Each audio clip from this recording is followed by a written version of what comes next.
बिस्मिल्लाहिर्रहमानिर्रहीम। मैं हूं उमैर निसार। आप देख रहे हैं मेरा YouTube channel first year mathematics. आइए वेरी इंपॉर्टेंट इसकी एक्सरसाइज नंबर 3.1 चैप्टर नंबर 3 आज हम करते हैं। इसका हम क्वेश्चन नंबर 1 का पार्ट 1 करते हैं। फाइंड द मैक्सिमम और minimum value of the following quadratic functions bye completing square. यानी आपने इस फंक्शन की मैक्सिमम वैल्यू या फिर मिनिमम वैल्यू फाइंड करनी है कंप्लीटिंग स्क्वायर के मेथड से। अच्छा, ये क्या होता है?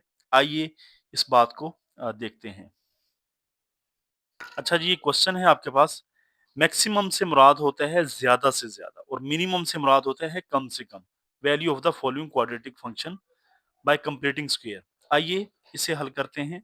आप चेक कर सकते हैं x का कोफिशिएंट कितना है, 6 है। इस 6 का अगर हाफ करें, 6 का हाफ बनता है 6/2, 3 बनता है। तो इस 6 का जो हाफ है वो 3 है।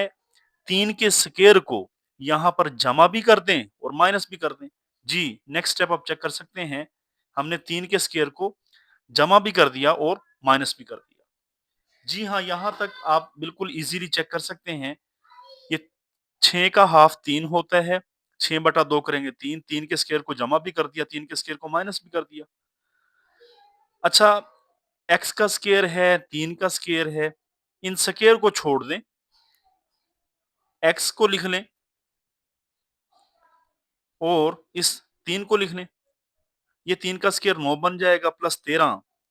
इस स्क्वायर को छोड़ दें, इस स्क्वायर को छोड़ दें। x बचा उसे लिख लिया, 3 बचा उसे लिख लिया।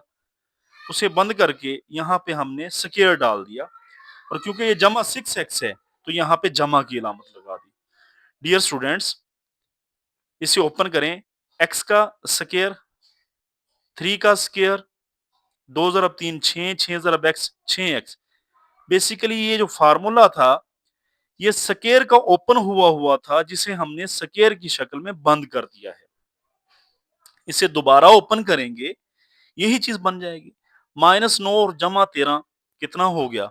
ये जमा का 4 हो गया। आगे आइएगा, नेक्स्ट स्टेप। x+3 है तो हमने इसे लिख लिया x माइनस इंटू -3, यानी माइनस माइनस वही प्लस बन जाएगा, उस सारे का स्क्वायर +4 वैसे ही। अब कई बच्चों के जहन में ये सवाल आ रहा होगा कि सर हमने इसे माइनस इंटू -3 लिखा क्यों? डियर स्टूडेंट्स, मैथमेटिक्स के अंदर जब आप चलते जाते हैं आपको सारी बात समझ आ जाएगी। आइए समझते हैं। अलबत्ता यहां तक इसे इक्वेशन नंबर 1 कह दिया। Compare above with equation 2।